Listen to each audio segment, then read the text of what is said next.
right. Welcome, everybody, to the Sunday School Dropouts podcast. It is so wonderful to have you here today.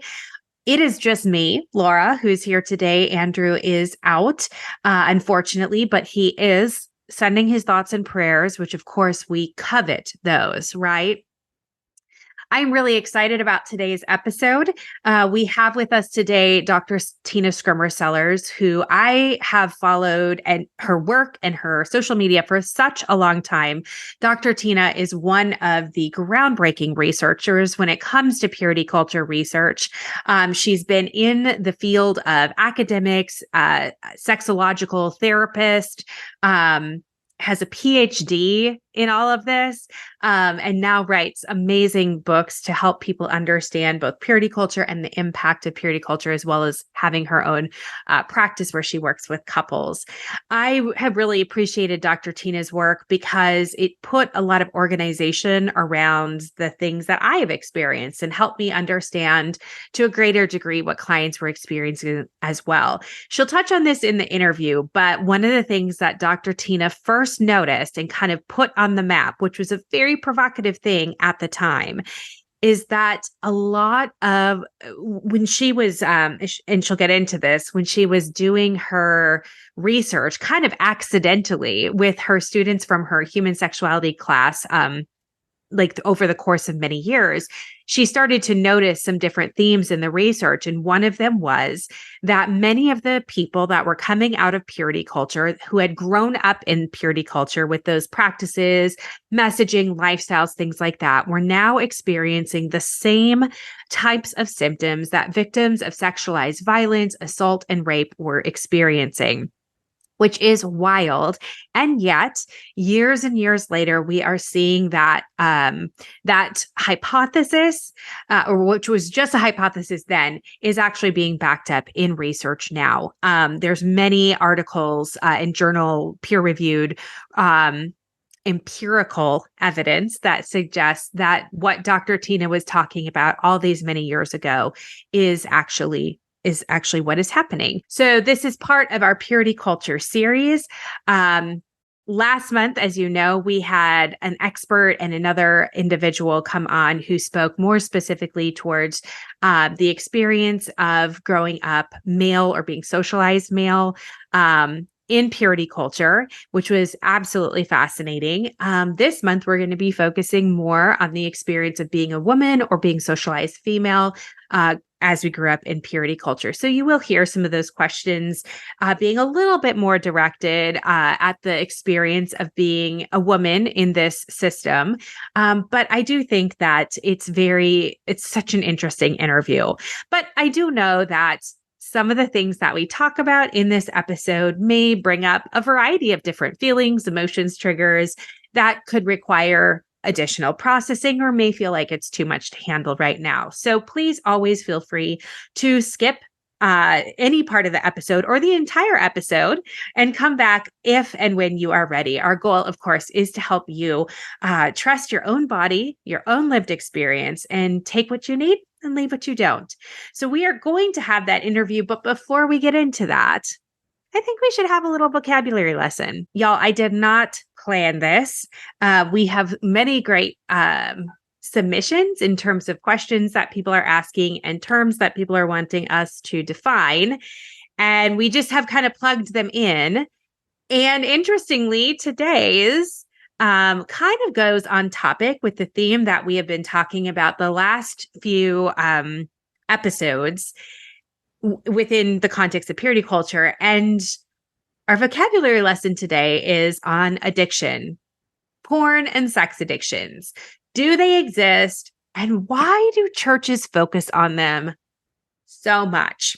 So I think the best thing that we can do when we're talking about addiction to start with is to look at what is the clinical definition of addiction.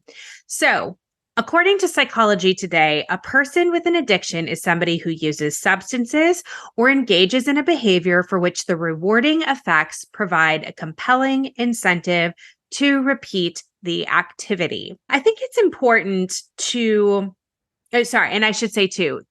the repetition of that activity despite detrimental consequences, which means maybe detrimental consequences to your finances, to your time, to your relationships, to your body. I think it's important to talk about what that definition of addiction is, because we see on social media a lot that you can be addicted to certain things. You could be addicted to suffering. You could be addicted to substances. You can be addicted to feeling guilt. You can be addicted to a variety of different things.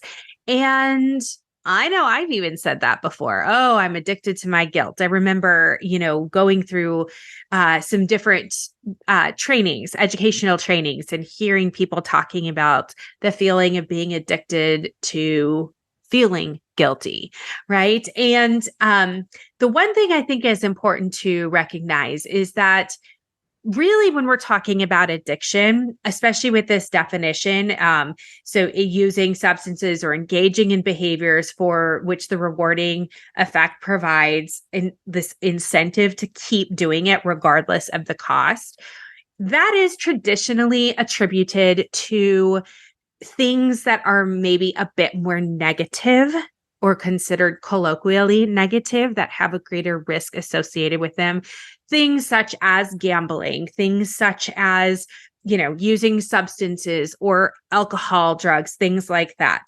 And I think it's important to recognize that that is clinically the definition. But as we start to understand trauma, as we understand the nervous system, as we understand a variety of different ways that the brain and body work together, we may be able to expand that definition of addiction just a little bit. If you look at the work of, say, Gabor Mate in his book, When the Body Says No, he talks about addiction as in the sense that it could be anything, that it doesn't just have to have like a chemical effect on your brain, such as drugs or alcohol. He would say that you could be addicted to anything, because truly anything really could alter your brain and body state, which includes how your neural pathways run, which includes the way that your hormones work, that the different chemicals in your body works. And so he would say it's just a matter of finding the addiction that works right for your body.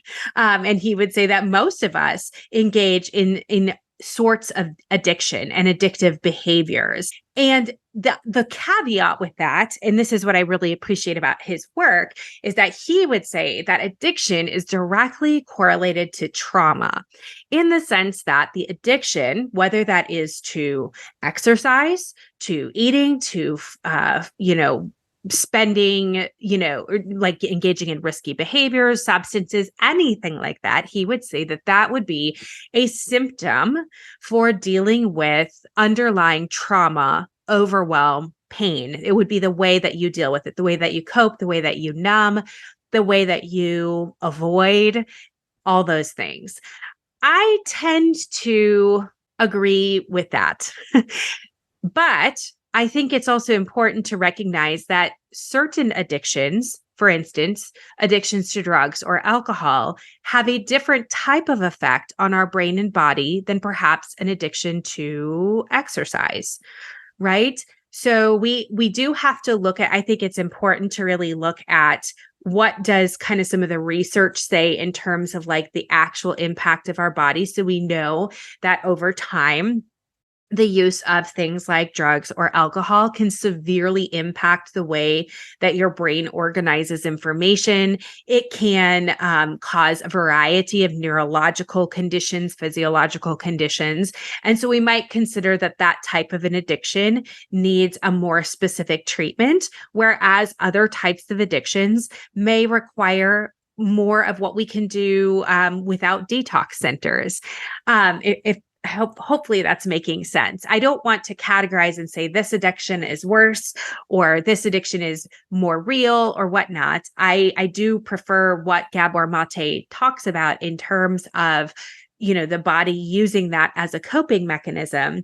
But I do want to also honor the fact that there are certain things that we may be able to become addicted to that are going to have a very real, harmful effect on us in a very lived experience way that other things may not. You think about If you were addicted to shopping, that may be a really great coping mechanism. It may be something that you feel compelled to do, that there's maybe this incentive, this high that you get from purchasing something, whatever that is.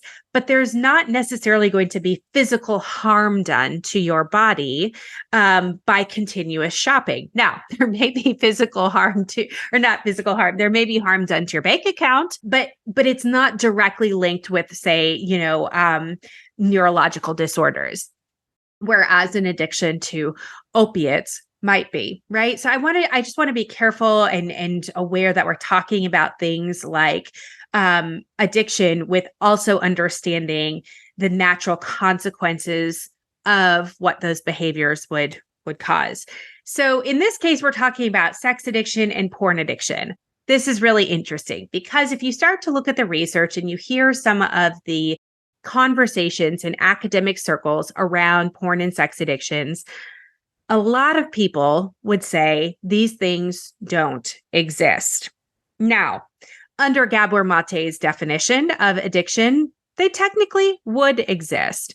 So I'm not really here to say, do they exist or not? Because I think they could. In the sense that Dr. Gabor Mate talks about, where it could be this compelling behavior, where there is this incentive that to continue doing that has an impact, even maybe a detrimental impact on your life and relationships and finances. I do think it could fit under that. But in terms of the addiction where it is vilified by the church, I think we need to take a closer look, because what they are calling an addiction may not actually be an addiction. It may just be a way that they are trying to shame and then control behaviors. So can somebody be addicted to porn or sex? Possibly. But when we're talking about the religious components of it, we need a deeper look. I really think that churches spend a lot of time focusing on this idea of porn and sex addiction, because when we label something as bad or sinful, and then somebody engages in that, there is likely going to be a shame response. Something is wrong with me. I did this horrible thing. I cannot control myself. And so therefore something is wrong with me. And I need something or someone to save me from this situation, or to save me from myself in a lot of cases. When that happens, when we put rules around things that then create shame and consequence for engaging in that behavior, then we are kind of beholden to the person who is creating the rules. Now, I do want to caveat and say, okay, like we put rules around, like not murdering other people, right? I'm not talking about rules like that where we are looking for, common good. I'm talking about rules around, say, like the essence of who we are, natural human functions, to have sexual desires, to become sexually aroused, to want to engage in sexual activity with other people, or derive sexual pleasure from yourself. These are very natural things that our bodies are created to do. And when we put rules around that and consequences for not following those rules, that's where the shame becomes. So comes up. So I want to make sure I'm clarifying that, because certainly I wouldn't want somebody to hear that, if you put rules around not murdering someone, that makes us ashamed. Okay, that's not what I'm saying. Anyways, so the church, I think, uses religion, I should say, in general, uses different rules around what we would consider natural parts of our human development, natural parts of human relationship, our physiology. We put rules around those and say, here is the context under which you can experience them. Here is the way that it's okay or God honoring or pleasing. And then anything outside of that is wrong or evil or sinful or bad. Right. And so we put this very like binary kind of either or. It's either this or it's that. And if it's that thing over here, it is bad. And there are consequences for it, both here on earth and potentially eternal consequences as well. That's where we start to get shame. And then we start to get a sense that like that's where control can happen too. What's interesting about how shame exists in our body is that when we do this activity, whatever the activity is that we're not quote unquote supposed to do, and we feel terrible about it, that sense of yuck, disgust, shame often grows bigger and bigger and bigger in our bodies until we need something to help us alleviate that, to kind of let the pressure valve release. And oftentimes we turn to the very thing that kind of was the beginning of the shame in the first place. And then that cycle continues where we feel really dirty, bad, and disgusting. And so then we use that thing again to help us decrease that pressure just a little bit. And so that's a very natural, normal human thing. We do that a lot. But really, part of the reason that we do it is because we have these rules that say it's wrong. And so when we engage in this shame response cycle, that's where we start to get what the church then would call addictive behaviors, addiction to porn, addiction to sex, things like that. So, I think that's probably a whole other conversation that we could go into, but it is worth talking about in terms of like, why is this quote unquote so rampant in the church? And it's because of these rules and the shame for not following these rules that we then get into these cycles and patterns. And then that is what is considered addiction. I know I said this a couple episodes ago when we were talking with Erica Smith. I said, it's what's interesting is when we neutralize things, when we don't put a moral value or judgment on them, it's rather easy to have choice in the matter. So for instance, if somebody says to me, you can't have the chocolate cake, that is all I'm going to want to have. Right. And then I'm going to eat the chocolate cake and I'm going to feel terrible about that. But the terribleness means that that leads me to needing relief from that feeling of terribleness. And even though the chocolate cake only gives me momentary relief, that feels a little bit better for a moment. But then I start feeling badly again. And that cycle completes itself. However, when we take the moral judgment, off of the cake, it's just cake. It's neither good nor bad. It's there. You can have it or not. All of a sudden, my compulsion to not only want the cake, but to want a lot of it goes down. The compulsion goes down to the point where it gives me a choice. Do I want it? Okay. Do I not? Okay. That's fine. It gives me the choice back. I think the same is true when we're talking about things like sex and porn. When we stop placing this value judgment on it, when we don't put moral consequences around it, of course, we're talking about like consensual and safe activities, right?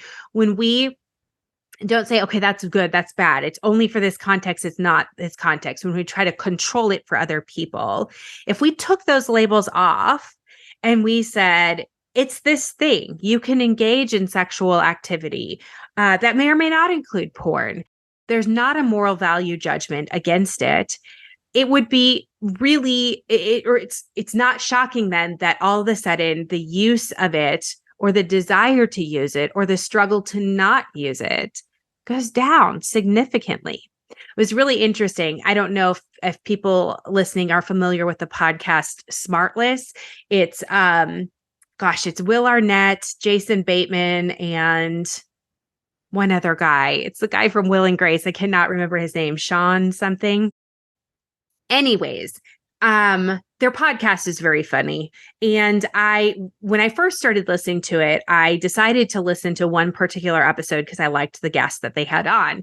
I've never listened to it. I had no idea what they talked about. And all of a sudden they had this conversation about pornography and if these three guys, well, actually it's four guys, if they use it or not. Now, all of them are in their 40s and 50s. And they, whatever that needs to mean, right? They're all in their 40s or 50s, but all of them unequivocally were like, yeah, no, it's not really a thing for me. Like maybe back in my 20s, I used it a little bit more, but I don't really use it right now. And as they continued talking, one of the things that came up was that when they had permission to use that or not, for them, they chose not to because it really wasn't that big of a deal. And if they did, that was okay too. And so we see that the permission to say yes or no actually does not increase those behaviors a lot of times. It actually decreases or just kind of puts those behaviors within a structure that is manageable. So that might leave us with a lot more questions, and maybe we actually need to come back and do an episode on this. But that's kind of my thoughts on when we talk about addiction. Does sex addiction, does porn addiction exist? I would say, according to Gabor Mate's research, we could say yes. According to colloquial and academic research, we would probably say no. But I think if we start to look at why porn and sex addictions are even in place as it pertains to religion, we might find that if we just tweak kind of a couple little things, we may have more choice and the idea of an addiction may decrease. So I want to also point you in the direction of Erica Smith, who was on our podcast a couple episodes ago. Go back and listen to that episode. It's absolutely wonderful. But she also has a course that she developed called A Porn Conversation for Purity Culture Dropouts, which is not only just a wonderful course to utilize, but she has done a ton of research and has a ton of academic research that she has pulled and made a part of this course that is very easy then to understand what is addiction, porn addiction, sex addiction. How does that play into the purity culture narrative? And I would encourage you very much to look that up and participate in it and, think about what that might mean for your life. So that is where we will leave it today for our vocabulary lesson. And in a couple more weeks, we'll talk about something else. Dr. Tina Schermer Sellers is a licensed sex and gender feminist psychotherapist, best-selling author, researcher, emeriti professor, and media personality whose expertise spans sex therapy, spiritual intimacy, parenting, medicine, and social justice, which is just incredible. I first came across Dr. Tina's work when I was perusing Amazon one day many years ago and saw this provocative book titled Sex, God, and the Conservative Church, and I just had to buy it. So I purchased it immediately and was blown away. Her work was groundbreaking, and she was one of the first researchers to put on the map the recognition that individuals who had grown up in purity culture often faced long-lasting symptoms that were similar, if not the same, as individuals who had experienced sexualized violence. Dr. Tina then set out to develop new and expanded definitions of sex and sexuality, sexual shame, with her core message as a motivator that sex is better without shame. Dr. Tina's book, Sex, God, and the Conservative Church, Erasing Shame from Sexual Intimacy, has had a global impact. And her latest book, Shameless Parenting, Everything You Need to Raise Shame-Free, Confident Kids and Heal Your Shame Too, is equally as good. And we do talk about this in the episode. I would highly, highly recommend it. You can buy either of those books wherever books are sold. All of Dr. Tina's information can be found in the show notes from today's episode. And I think you're going to want to have that because today's episode is a good one. So without further ado, let's welcome in Dr. Tina Schermer Sellers. It is so wonderful to have you here. Thank you so much for joining us today. Oh, I'm so excited to be here, Laura. So thank you so much for inviting me. Yes, absolutely. And before we get started, would you prefer I call you Dr. Tina, Dr. Sellers? What would you like? Dr. Tina are just fine. Yeah. Okay. Sounds good. Sounds good. Well, as you know, we are talking all things purity culture. And of course, you are somebody that I thought of first. You've been doing this work or in this field for quite some time. I know I first came across you, years ago, whenever you had written your first book. And so I'm just excited to talk to you, but if you can share for our listeners who may not know who you are, just share maybe a little bit of your own background, just, religion, or if that was a part of your background, if purity culture was about of your background, and ultimately how you got to this place where you are specializing in people that have been a part of purity culture. Yeah. Thanks for that question. I think there are just a few of us, Erica Smith being one, who this wasn't a part of our background, but our hearts pulled us into it. for particular reasons. So I grew up in a Swedish immigrant home, and it was very body and sex positive. Like most families, we had our skeletons in the closet, but one of the gifts that came from my family was this long heritage, epigenetically, really, of sex positivity and body positivity. They wouldn't have even called it that. They would have just called it life, because it had always been that way. And so I can remember having conversations with grandparents, great aunts and uncles, dads, just many different people as I was growing up about bodies and sexuality and relationships and autonomy and, consent. And it just was woven in as appropriate as the question emerged or as a situation emerged or whatever. And whoever was there would pipe in and say their thing, and they were also very affectionate people. And my grandmother wore a bikini her whole life, honestly, bodies were bodies and we all had them, and they didn't have to look a particular way necessarily, and so I actually was naive enough to think that all families were like this until I was probably in my 30s. And I had begun teaching. I had a almost 30-year appointment as an associate professor in a marriage and family therapy program in Seattle. And for most of that time, I taught the human sexuality course, which was a required course for licensure in the state of Washington. And I had my students write their sexual autobiography, because I believe you're only ever as good a therapist as where your story, what your stories are, Yeah, absolutely. And where you begin and end, right? And clients begin and end. And our sexual story in America, where we don't have comprehensive sex education, oftentimes, and I think as I was learning, I was realizing, wow, my family was actually really weird, like not typical, like probably 90 to 95% of families in the US are silent and shaming, right, around sexuality. And so I thought, gosh, we don't have narratives. We have remembrances of instances of getting in trouble, instances like our first kiss or our first that. And it's often very shrouded in secrecy and silence.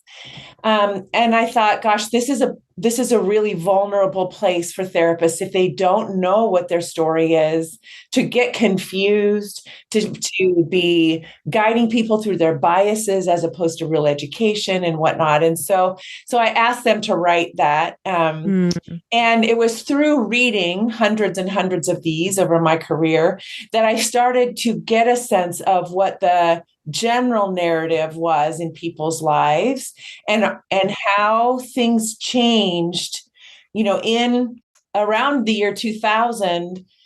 I was hitting the first wave of people who had grown up in abstinence-only education, which began to be rolled out in the 80s, right? And so a lot of these people were hitting their adolescence in the early 90s. So by the time I met them 10 years later, in 2000 or so, I was seeing this dramatic increase in self-hate, in ignorance about what they had experienced and hadn't experienced, and where that felt in the scheme of developmentally common, right? And it just started to just literally hurt me. Like, I was so sad because they thought of themselves as perverted, as disgusting, as all of these things. And yet I'm reading their papers thinking, oh, sweet pea, you are so fine. You are normal. You just need a big hug. Like somebody needed to be telling you all along that, you're fine and you're normal, and you're having very common experiences, common thoughts, common feelings, common things. And that's what, I had been a licensed marriage and family therapist. I had worked in medicine. I had taught physicians for years. I ran one of the early medical family therapy programs in the country, placing MFTs in outpatient medical settings, all kinds of things in medicine. but my heart got pulled into the field of sexuality because people were having experiences that just made me way too sad. And as I started to put two and two together and looked at the impact of the purity movement, which of course got its big sort of tipping point in the early 90s, I started to see, oh, there's a whole nother group of people that didn't just get abstinence education, which was religious, mind you, it was, Sure. and Yes. 80% medically inaccurate, which we now know. Mm. But they also got a generous dose of power abuse, which is God thinks this about you, Yeah. right? All these Yes. pastors that were speaking for God in ways that were absolutely, I think, untrue. For sure, it didn't line up with the gospel that they said that they were preaching. So my heart just literally broke. And that's what happened. And I ended up getting my PhD in clinical sexology. I wanted to understand the breadth of human experience around sexuality and historical information about it. And then I wanted to apply that to what I was seeing and begin to do research on what I later came to call sexual shame and religious sexual shame, and the impact of religious sexual shame and trauma on people's lives, and the role the church was playing, inadvertently probably, but literally causing symptoms of sexual abuse in people. Right. And I know you've seen a ton of this, but that's what got me started. I wrote an article in 2006. I was asked to write an article in a journal called The Other Journal, intersection of theology and culture. And they asked me to write on what I was seeing. And the article is called Christians Caught Between the Sheets, How an Abstinence-Only Ideology Hurts Us. And I started to hear from people around the globe, and I'm like, oh, I have touched a nerve, and nobody's talking about it yet in the way that I am. So I need to do much more work in this area. I thought of myself as, I've been in the field long enough. I don't have much fear of being run over or blasted. I was in a really good, solid department, and I had departmental support from my chair and my dean to do my work. And they're like, Tina, if this is what you're seeing, then you need to write about it and you need to do, and we're behind you. And so I just said, I've got the best situation to just go forward and start doing this work. And yeah, that's how it feels very fortuitous. I often will say to people, I didn't mean to take on the church. Like, that wasn't what I set out to do, but I was so concerned by what the trends I was seeing. I thought, we have to start talking about this because we are hurting people profoundly. Yeah.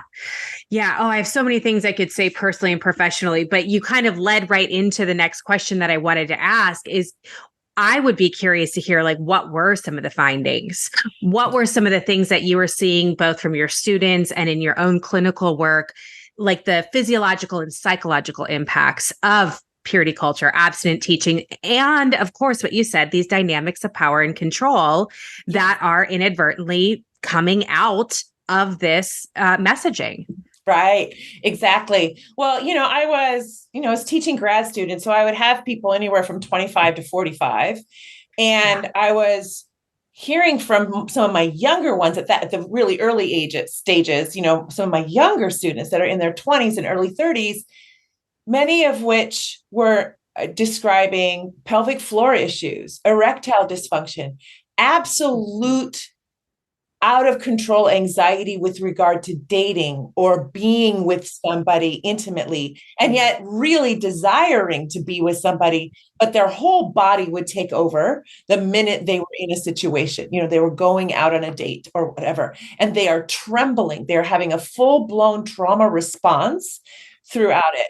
I knew young men who were, based on how they had been taught, were afraid that they would become victimizing when they got out there because of all the things that they were told.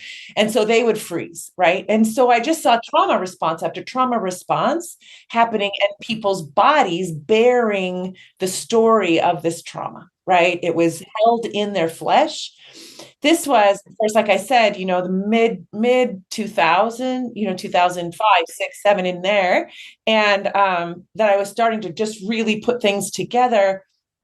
It wasn't until 2017, actually a month after I published Sex, God, and the Conservative Church book, that one of my PhD students published her doc research on sexual shame. Such a good dissertation. Yeah, Right. I read it. I I read it it's so times. fantastic. And when she had come to me like 4 years before, she said, Tina, I really want to study religious sexual shame, but I got into the literature. There's nothing on sexual shame. We have stuff on shame, but we have nothing on sexual shame. She goes, so I have to start there. And I'm like, sweetheart, if you do, then people will be able to build on that. And if you, of course, later want to study that, you'll be able to do that too. But we have to form the foundation and then go from there. So she did. And her definition punctuated everything I had been seeing and other therapists who were starting to see this too were seeing. And I'm happy to read that definition if it will be helpful to your listeners. Yeah.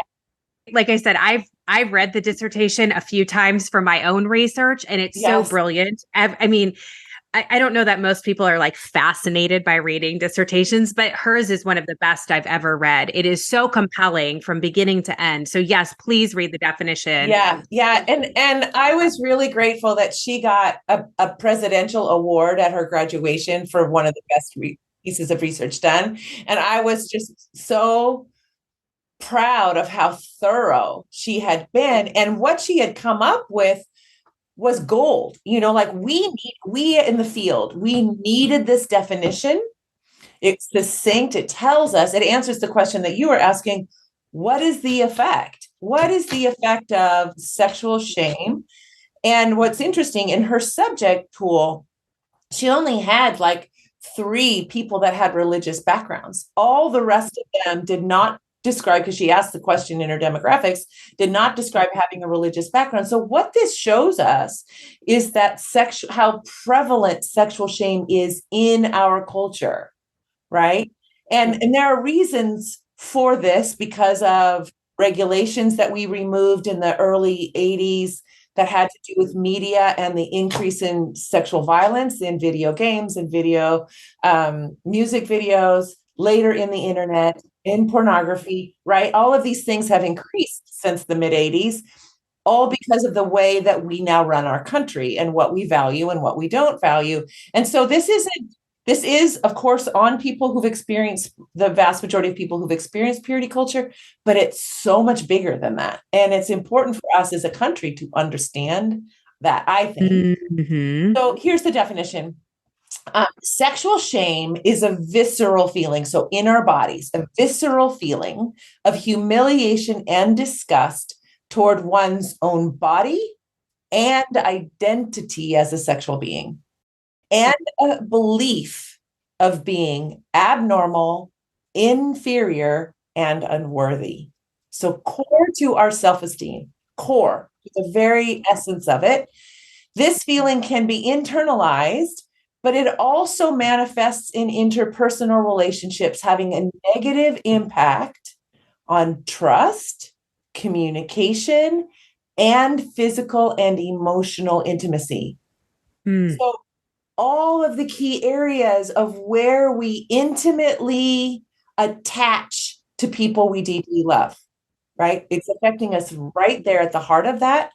Sexual shame develops across the lifespan in interactions with interpersonal relationships. So it begins there, often with caregivers, often pre-verbal, right? Because we're 10 months old, we're 11 months old, we're 12 months old, and we now know how to use our hands, and we find our genitals, right? When we're getting a diaper changed or we're in the tub. And that's a great day for us. Yeah.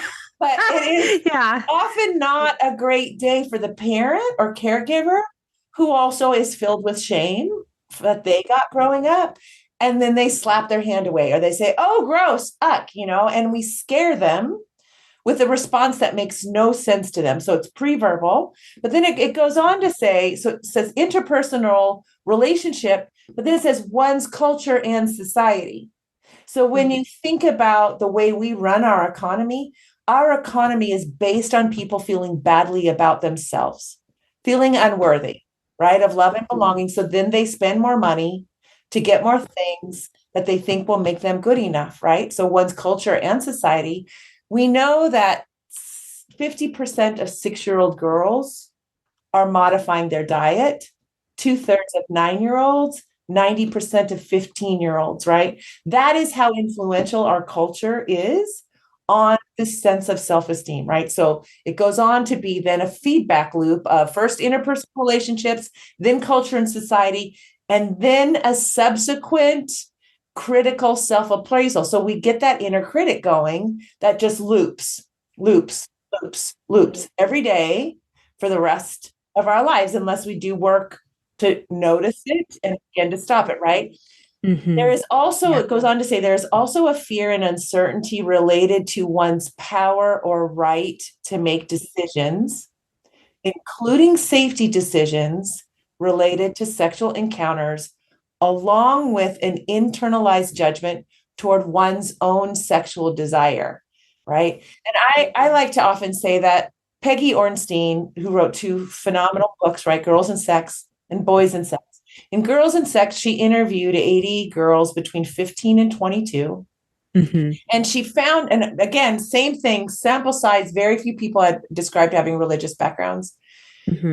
But these young women would say that they feel confident and competent in most areas of their life, except when they're getting ready to go out, they're putting down 3, 4, and 5 shots of hard liquor because they don't feel like they can keep themselves safe or they have the right to, which is right in this definition. Yes, right? Absolutely. Yeah. So when you ask, what does it do? It affects us. I think, and I have said this before, that I don't believe you can hurt someone more than to hurt them in this heart place, in this attachment place, this place of identity, right? And interaction, intimacy, right? Bringing someone into you. Well, and I think you are hitting on a point that I know I talk about this with my colleagues a lot, is so much of what purity culture teaches is like whose genitals are being close to one another. And you're going, no, no, no, no. This is the essence of who we are. It is core, central, intricate to who we are. It impacts every facet of life. And so, yeah, these purity culture messages are not just about who do I have sex with or not, but they really truly are who are you at your most core identity. And then we are now dealing with physiological and psychological issues in our offices because of that, because we have so shamed the actual essence of an individual. That's right. Yeah. It's the culture that you were marinated in. And how that culture made you feel about yourself, your worthiness, your value, your liberation or lack thereof to just be who you are. The permission to be both intersectional, to have lots of parts of you that don't all fit in a box, and to be diverse, right? And that we are as humans that way and always have been. But our culture continues to give the message in various ways. No, no, no, no, no. You're not okay this way. You need to be this way, or you need to be this way. And then, of course, if you think you try to get there, that's not going to be good enough either. And that's not going to be good enough. Yeah. Yeah. And it's really interesting as you were reading through that definition.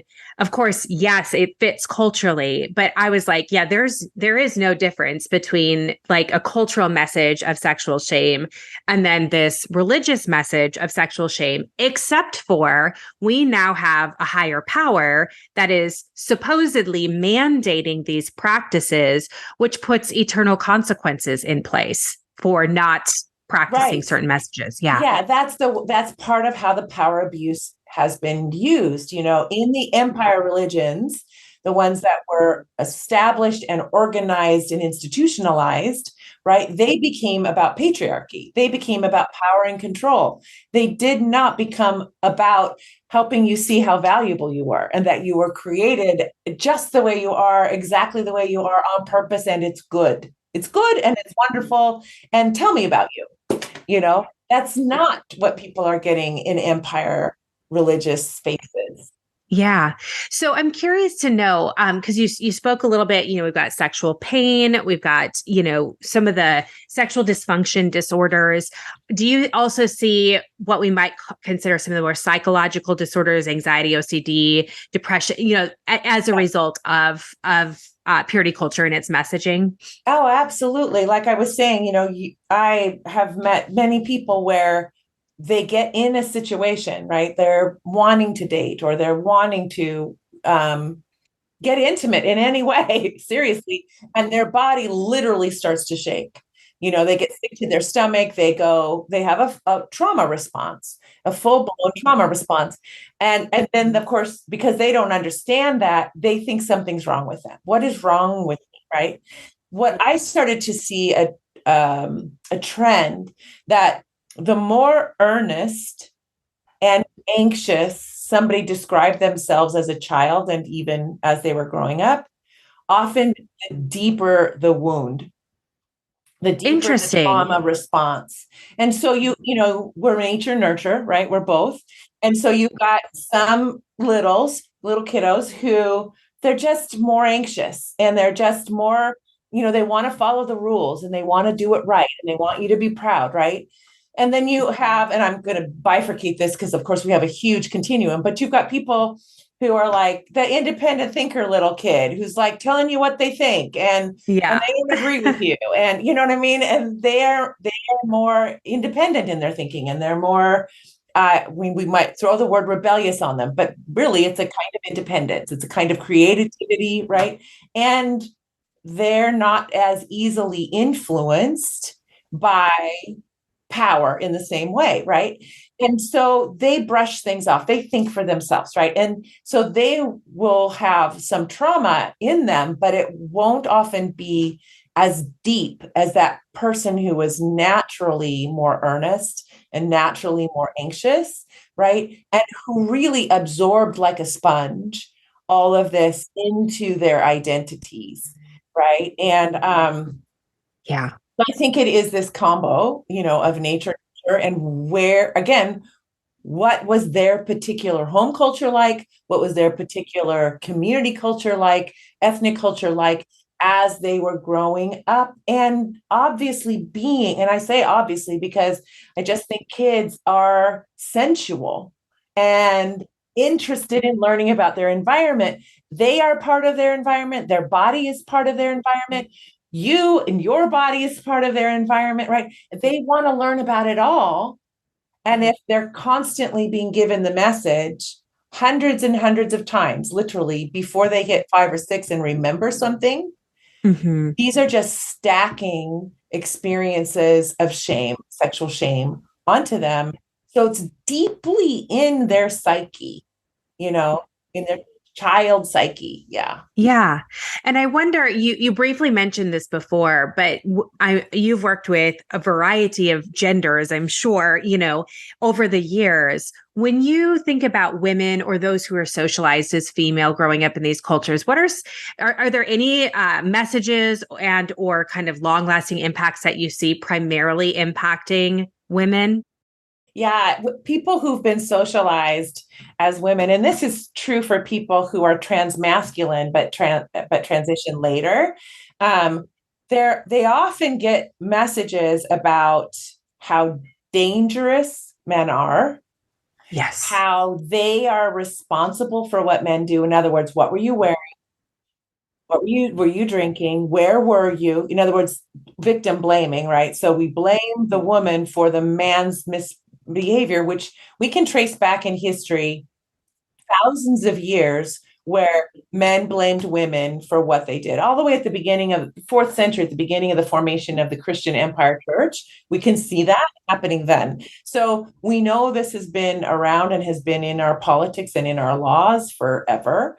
And so women are getting this message to be more careful, watch out, watch around you.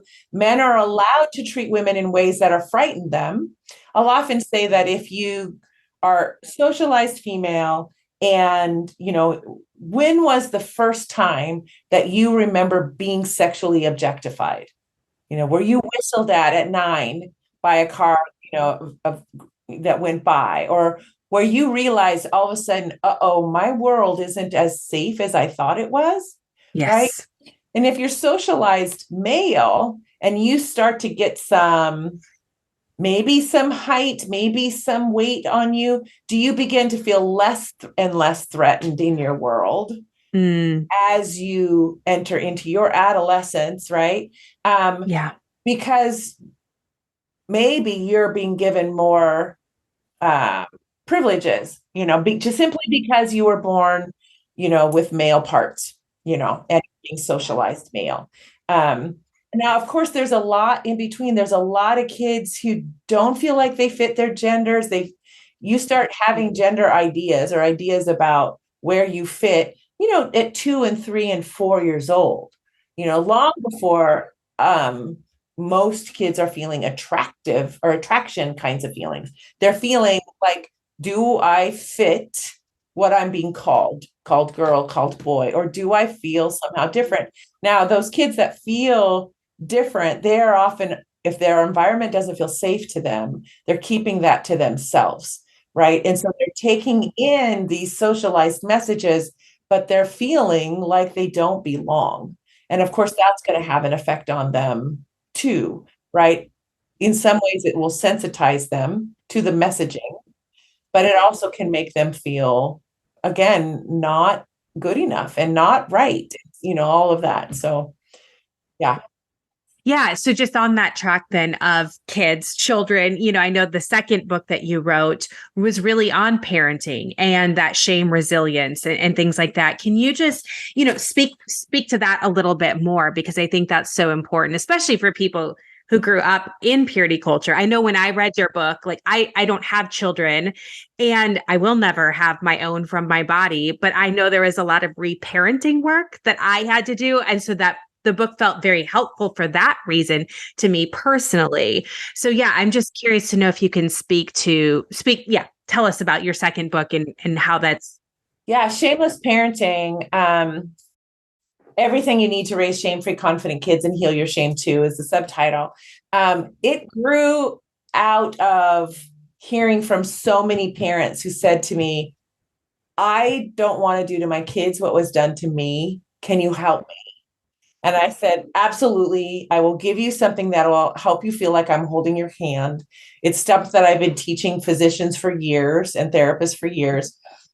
And so the book is broken down into birth to 2, 2 to 4, 4 to 6, all the way up to 18. You can go right to whatever you're wanting to learn. And it will say, here are the typical emotional tasks kids are trying to accomplish, the typical behaviors you may see, because they're, again, trying to accomplish some things in their life, from their impulses. Here's some sexual or sensual curiosities you may see. And then I invite people to examine, how do you imagine that will be for you if you were to see these things Mm-hmm. from your child? These are all in the range of what I call in their job description. It's Yes. common for them to do these things, say these things, whatever. Here's the leading books and websites for both kids and parents in this age.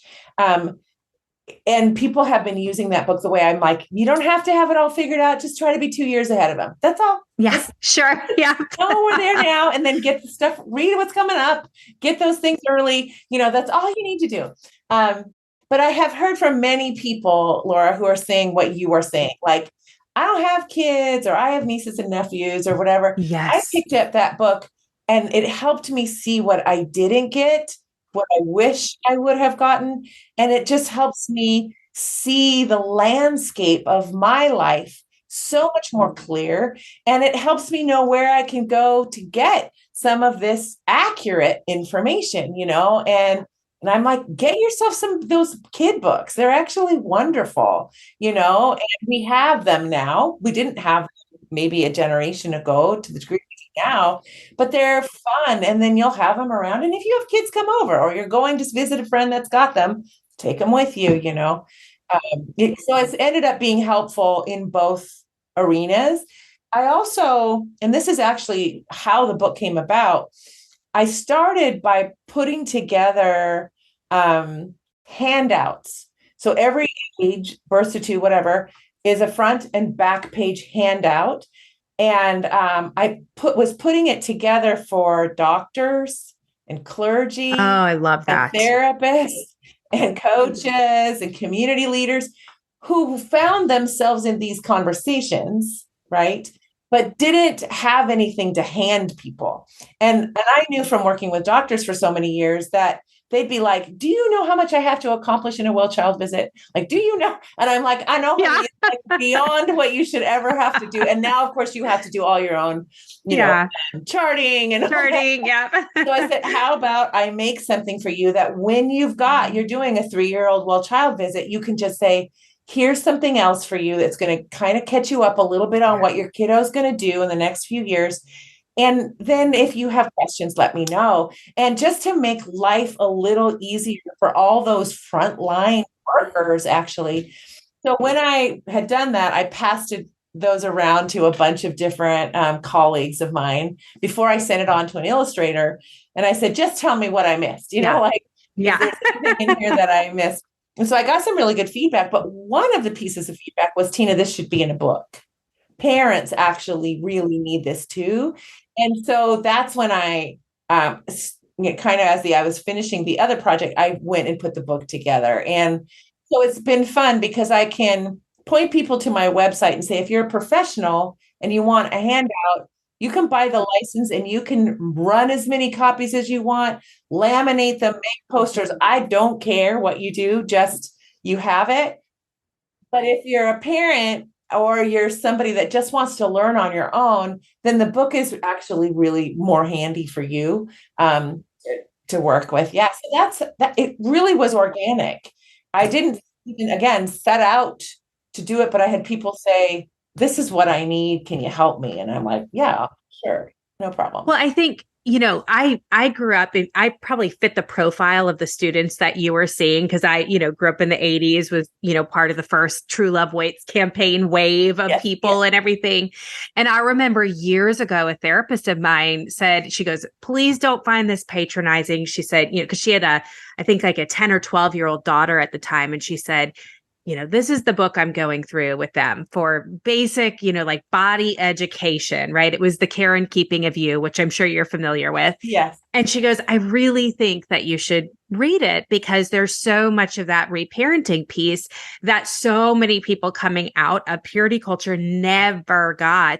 Mm-hmm. And so I literally in her office, like ordered it, was on my doorstep the next day. And it happened to be a Saturday. And I started reading it and was just in tears because I was like, there are so many pieces, like going back to the shame piece, that I thought there has to be something wrong with me. I could remember those visceral physiological experiences. And the way they described it was like, oh, that was just my body going through puberty. Like that was just like hormones waking up, like these sorts of things. And so I love that you've created this because information does not necessarily resolve trauma, but information can really help us take away that shame piece and really help us just kind of offer so much compassion to ourselves because that's right. That's huge. We need that. There's so much shame that we're living with. And that's one of the antidotes is that compassion. Exactly. That's exactly right. Yeah. In fact, I ended up, because it took me 11 years to write Sex, God, and the Conservative Church, I had been working with people the whole time, right? And so I developed a model for healing sexual shame that at least gets the beginning stuff started, right? It's like, get frame, name, claim a name, get yourself a frame or a scaffolding of sex education. Here are books, here's resources. And again, start to liberate yourself and realize what was true and what was mythology. Learn to claim your body as good. I don't care what shape it's in, how old you are. If you get up in the morning and you are not in severe pain, then you get to use your body to write the poetry of your life, whatever you want that to be. Your body is there to facilitate you moving forward in the world in a way that you want, and it's a good body. And I don't want you on your deathbed realizing that it was a good body all along, but that your culture had taught you that it was not adequate. good, whatever, right? And so we have to do a lot of work. That's easier said than done. We have to do a lot of work to claim our bodies, but it's worthwhile work, I think. Yes. And Yes. then naming, tell your story to someone that you know will listen, be empathic, be compassionate, and likely you're going to learn that you're not alone. And so sometimes I'm like, grab a copy of that book, grab your 5 closest friends and do a book group, talk through each of those chapters and then how those chapters relate or not to your own story. Because what you're going to find is you're not alone, and that so many people carry pain. And as we do those 3 things, we'll start that process of developing a new legacy for ourselves. And often I find that's the point that people will be like, and I'm going to go do some trauma healing too. Yes. Yeah. Like I'm going Yeah. to work on my somatic work, my body work. I'm going to go do that because I've got to learn to respect and listen to this body and take the wisdom that it says and give it time to heal. Right. And then people kind of go on to that next layer, but they've already done so much liberating at that point that they can really move into that with awareness, I think. Yeah, I think, even in my own work, I've seen so many, I'm always quick to point out, like, okay, pointing out abuse is not the same as healing from trauma, or cognitively deconstructing isn't healing from trauma necessarily. However, we cannot skip over that part. We cannot skip over understanding what happened, and then awful or abusive even messages. For instance, purity culture teaches it's very hard to heal something if we can't accurately and honestly describe it and understand what it was that happened to us. And so, yeah, I'm a huge proponent of that, because that is really usually the stepping stone that gets you deeper into that body work. That is exactly right. Again, it's sort of like going back to asking students to write their stories. It's like you need to know where you begin and end and what culturally was influencing you. Mm-hmm. And so you can see it as culture and not you. Begin that separation process because it's all, clumped together when people are first experiencing it, right? Yeah. They think it's them because it hits their identity. They think it's them. And it's like, sweetie, it's not you. Yeah, absolutely. So before we wrap up, I wanted to go back and kind of hit on one other thing. You mentioned it briefly, and it's sexual pain. Last fall, I ran a purity culture support group, and I was really loose with it. I didn't have like a script of we're going to go through these things, because I wanted to see what is it that you are dealing with. And it was so interesting because every single one of them wanted to talk about sexual pain, which was not the direction I thought we were going to go in. And yet it was absolutely the direction we needed to. And what was so interesting is that 10 out of 10 people, which also included me as the facilitator, was like, I've experienced extreme sexual pain. And we can point it all the way back to purity culture, the teachings, the practices, and that long lasting impact. So that's just like an opening. Like, can you speak to that, or maybe share what you've seen, or kind of how you work with that? I don't even think I recognized it when I first started naming it, because I had just been hearing it from, whatever, like 60 students or something like that, over the course of a couple of years. And I'm like, wait a minute, I've been doing this stuff, training up physicians and training up therapists and talking about issues of sexuality for years. Why am I hearing it in these youngsters when I haven't heard it before in my career? Like, what's that? So then I started talking to like urogynecologists and gynecologists and pelvic floor people and being like, are you seeing an increase in this? Because I'm hearing about it. And they're like, yeah, I don't really understand it. And I'm like, so here's what I'm beginning to put together. And they're like, oh, that makes sense, because it's not just purity culture people. Sometimes it's people who grew up in other religiously conservative cultures who put the pressure on women to, don't and be and modulate and manage and whatever, and so their bodies hold all that fear, right? And so I'm like, I think we are all seeing something that is new that is somehow the result of telling people that not just their actions around sexuality are bad and will condemn them, but their thoughts and their feelings, Yeah. their wants and desires, everything, which of course is like telling somebody not to breathe if you're, don't think and don't feel. And we're giving them the message that everybody else is doing this just fine. You're the failure, right? You're the one that can't control your thoughts, can't control your feelings, aren't pure enough or whatever, and are going to ruin your future and your eternal future, right? Yes, absolutely. Whatever divine you're relating to or being taught about. So I think if we've learned anything now that we do see it so much, and actually I'll be doing a keynote at a National Pelvic Floor Oh, wow. Yeah. of PTs this coming weekend. I mean, they are now talking about it, just like ASECT is now finally talking about it, like we're seeing this. And if anything, I think it's inviting us to respect the wisdom of the body and how the body holds trauma, holds pain, and how wise and sensitive the pelvic region is in the human. Yes. The human, this is a very vulnerable part of their body, and it holds memory in its tissues. Yeah, it's interesting. I have gone through the somatic experiencing practitioner training, and one of my colleagues has as well. We went through it together, and just last night we were having dinner, and he was like, like in our modern US therapy modalities, sometimes even in medical practices, it's like they don't believe the pelvis even exists. They're like, what is that? Right. And it's so fascinating because it's so important.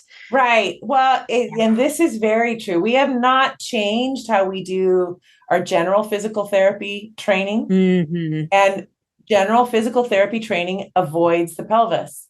You have to go do specialized training, just like psychotherapy fields ignore sexuality, the pelvis again, and the other parts of how we do intimacy. It ignores it. You have to go on and do specialized training if you really want to do that. There are OBs who don't look at the skin when they do an exam because they didn't focus on skin issues in the pelvis or pain issues in the pelvis. And so they don't even see it. And so when somebody, and I've had urogynes say to me, I have to ask 5 times, ever experienced pain? No. Ever experienced pain? No. Until they finally go, well, sometimes, but isn't that normal? Like they've been discounting it because they've had providers discount it for years, right? We really need to revamp the way we do almost all of our healthcare service industry areas, certainly general practice, certainly OBGYN, certainly psychotherapies. We need, and pelvic or PTs, we need to revamp. And this is like you say, this is an important and part of our body that actually, if we stop to really listen, can tell us so much about life and the body and the interaction of bodies to bodies. Shoot, we deliver babies from that part. We create life from that part of our bodies. We create joy and pleasure from that part of our bodies. Why do we continue to ignore it? I mean, as a country, and of course, we are further away from having comprehensive sex education than we have had in the past. And we continue to watch these different states pass laws that only encourage more ignorance and assault, literally. So yeah, it's a big issue. Yeah. I've shared off and on, like in the course of this podcast, I had a hysterectomy at the beginning of the year, and it was tied to a lot of pain, sexual pain, and multiple years of doctor's appointments where they were just like, it's in your head. There's nothing, until I had fibroids literally the size of a 32-week-old fetus that were just hanging out, and what's so interesting about that is, I always go like deeper and I'm like, okay, what is this telling me? And I wrote like a whole blog series on, I called it The Glory of Suffering, how we are trained to feel like we just push through and pain is normal and it actually makes us holier and better. And this process of realizing like how much I had silenced myself as a result of all of this pelvic and sexual pain. And then finally being believed, like it was kind of like a by the by, you should get this ultrasound. And it's like, oh my gosh, I wasn't making that up. In fact, it's a picture hanging on my wall of inside my body now, because it reminds me I can believe myself. I can trust what my body is saying. And so much of it, I mean, I'm like, it's just connected so much to my purity culture journey. And I've heard so many other people who've experienced the same thing. Very weird. Like I've had 5 other clients who also had hysterectomies, who also grew up in purity culture in the last year and a half. It is wild.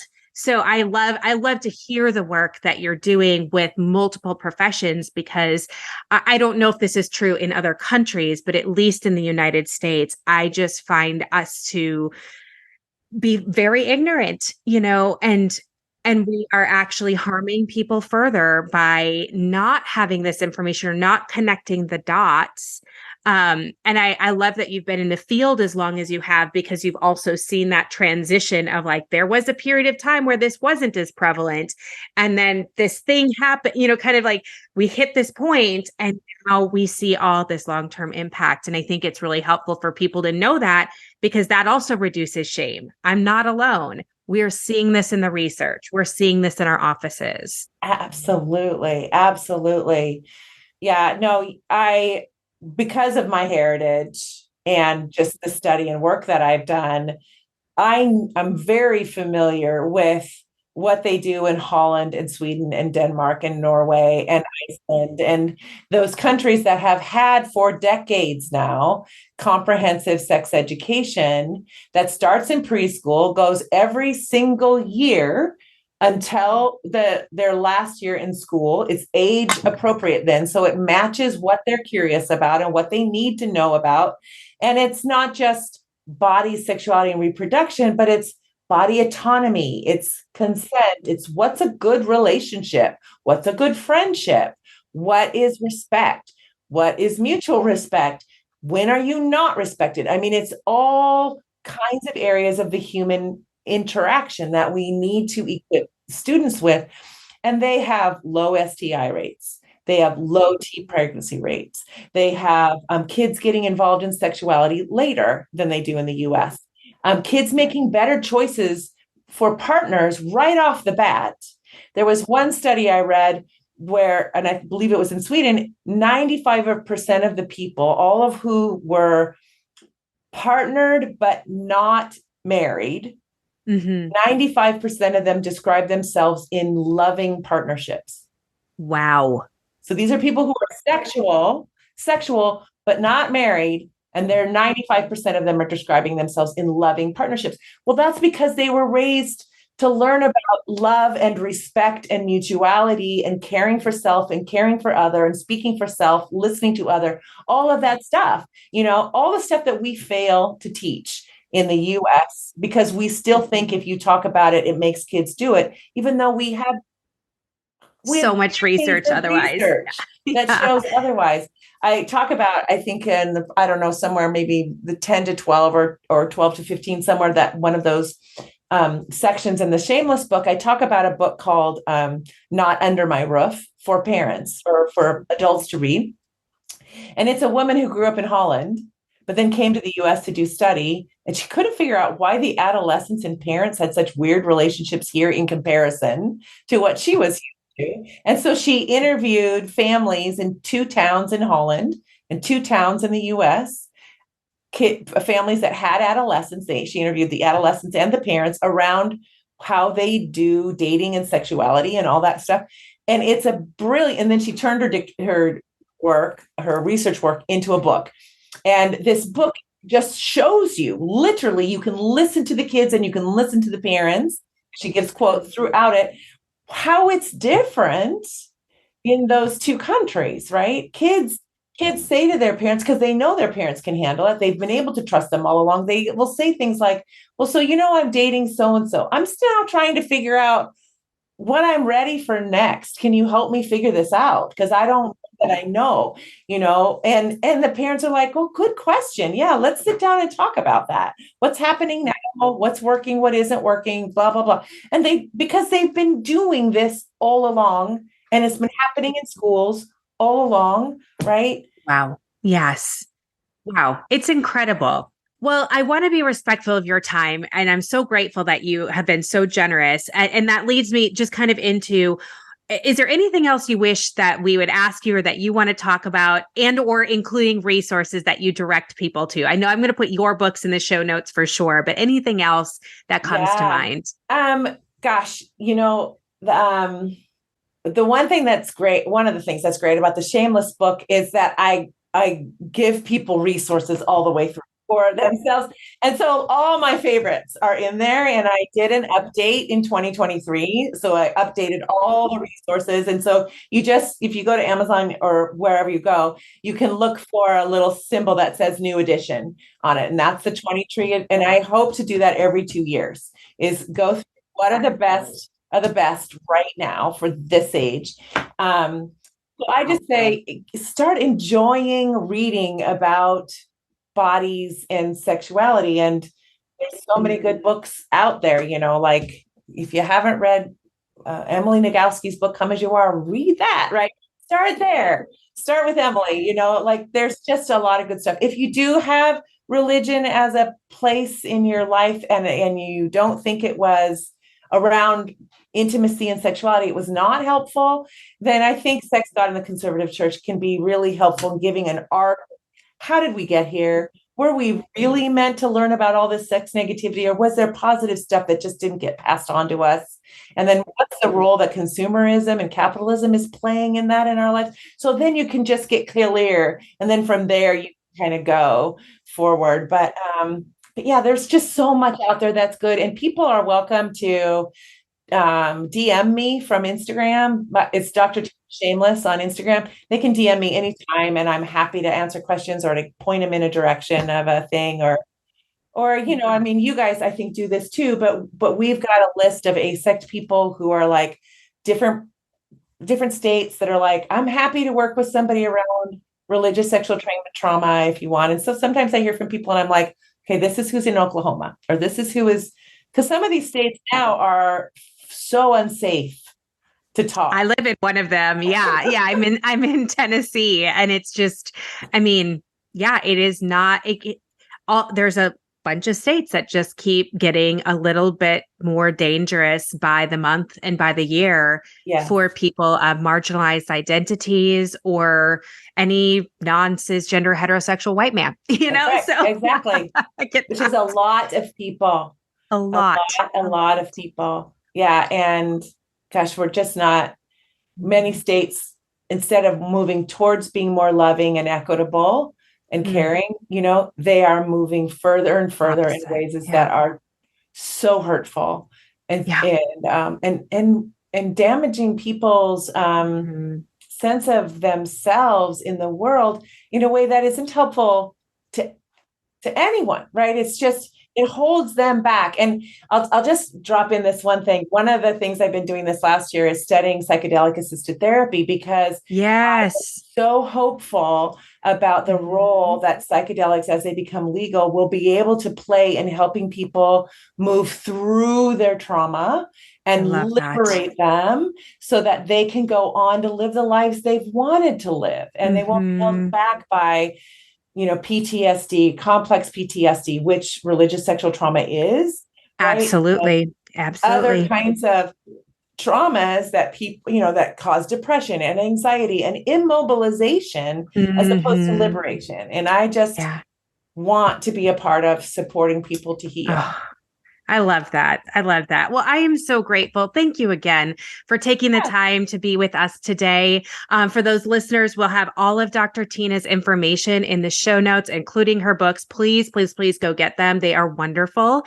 But thank you again for being with us. And thank you so yeah, much for having me. This was really fun. If you do have any listeners that are studying psychedelic assisted therapy, we'll be yeah. putting together in the new year a whole community of people that are doing that work to support each other. And you can learn more at inannarising, INANNARISING.org, more what I'm doing to support people in that. Awesome. And I will include that in the show notes as well. Thanks so much, Laura. Thank you. Whew. Okay. Well, thank you again to Dr. Tina Schermer Sellers for such a wonderful interview.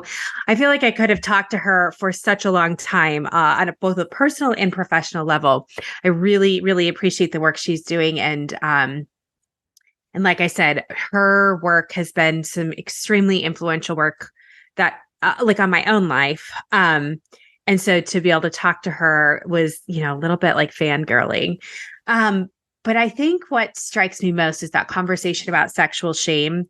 As she was reading the definition, which I'm going to read here, she was so gracious to send it to me, of sexual shame.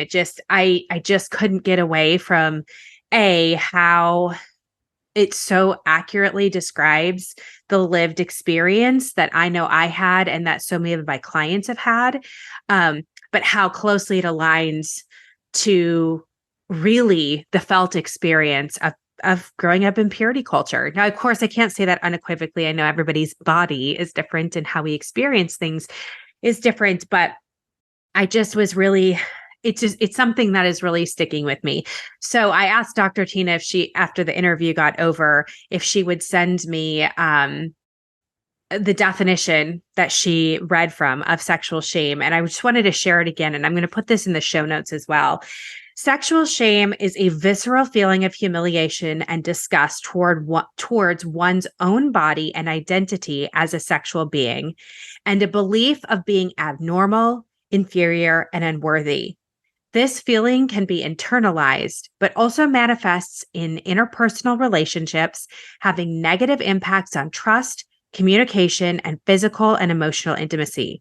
Sexual shame develops across the lifespan in interactions with interpersonal relationships, one's culture and society, and subsequent critical self-appraisal, which is a continuous feedback loop. There's also a fear and uncertainty related to one's power or right to make decisions, including safety decisions related to sexual encounters, along with internalized judgment towards one's own sexual desire. My goodness, if I had to wrap up the felt sense of purity culture, what it feels like to live in a body after purity culture, before doing a lot of trauma work, that describes it. I just really appreciate the work that Tina is doing, and the groundbreaking research that she did so many years ago by being brave enough to bring into the academic fields and into medical spaces the recognition of how damaging purity culture can be, and truly giving us the ability to not only have language but then access to different therapeutic and medical modalities for healing. So I think I'm still just like reeling a little bit after that interview, reeling in a good way, just like letting it kind of land and marinate on me. I'm so grateful that she could be here. Like we talked about in the interview, I have both of Dr. Tina's books and would really, really encourage people to look at both of them. I'm at the point in my life where I like reading about more of like the healing things. So her second book on parenting is something that I pick up quite frequently. And like she said, I didn't realize she had written another edition. She's updating it every couple of years with some of the latest research and resources for parenting and different developmental stages. And one of the questions that I get asked a lot from my clients and from people who follow me on social media when I put up like the question and answer boxes are like, what are the resources? How do I teach myself and my children a different sexual ethic, learn about sexual development? And so for Dr. Tina to so graciously like do that research and pull it all into one space is so helpful. I know there's a couple books that we talked about today that I need to go put into my cart and purchase them. So with that, I think that this has been a really, really good episode. I'm so grateful for each one of you being with us today. And we will be back in a couple weeks with another episode, somebody who is going to share with us about her own living experience of healing and recovering from purity culture as a woman and socialized female within purity culture. I'm so excited about that interview as well. We'll be back with that, like I said, in a couple weeks. But until then, be blessed.